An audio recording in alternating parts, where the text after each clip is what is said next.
তোমরা সবাই কেমন আছো? আশা করছি খুব খুব ভালো আছে। আমিও ভালো আছি। আবারও সবাইকে স্বাগত অর্পিতা ক্রিয়েশনে।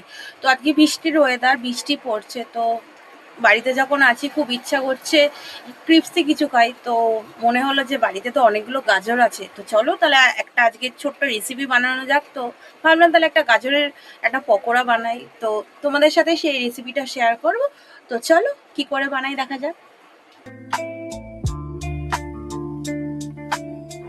তো এবার আমি গাজরটাকে ভালো করে ঘষে নেব ব্লেন্ডারে, যাতে যখন আমি গাজরটা ফ্রাই করব ভিতরে যেন কোনো কাঁচা ভাব না থাকে। একদম ভালো করে মিহি মিহি করে আমি গাজরটাকে একদম ঘষে নেব।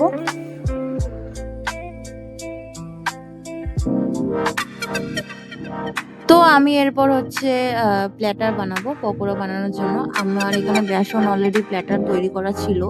তো তার মধ্যেই আমি একটু চালের গুঁড়ো, কালো জিরে, লঙ্কার গুঁড়ো আর কিছুটা জিরে গুঁড়ো পাউডার আর কটা কাঁচা লঙ্কা চেরা টুকরো করে দিয়ে দিয়েছি। দেন আমি ভালো করে এটাকে মিক্স করে নেব। মিক্স হয়ে গেছে, দেন একটা একটা করে ছোটো সাইজের মিডিয়াম বল বানিয়ে আমি দিয়ে দিচ্ছি কড়াইয়ের মধ্যে। তোমরা চাইলে এর থেকেও ছোটো ছোটো বল বানিয়ে দিতে পারো, যে যেরকম তোমরা অ্যাকচুয়ালি খেতে ভালোবাসো তো সেই অনুযায়ী তোমরা বানিয়ে নেবে।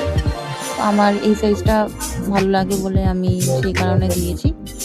তো আমার অর্ধেকটা 50% মতো ভাজা হয়েছে।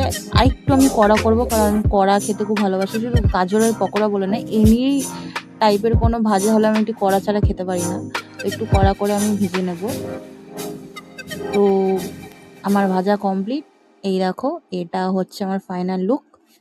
তোমরাও সন্ধ্যেবেলা স্ন্যাক্সে চা দিয়ে বা মুড়ি দিয়ে তোমরা এটাও খেতে পারো, খেতে কিন্তু খুব দারুণ হয়। তোমাদের আমার ভিডিওটা কেমন লাগলো অতি অবশ্যই জানো। আজকের জন্য টাটা, বাই বাই।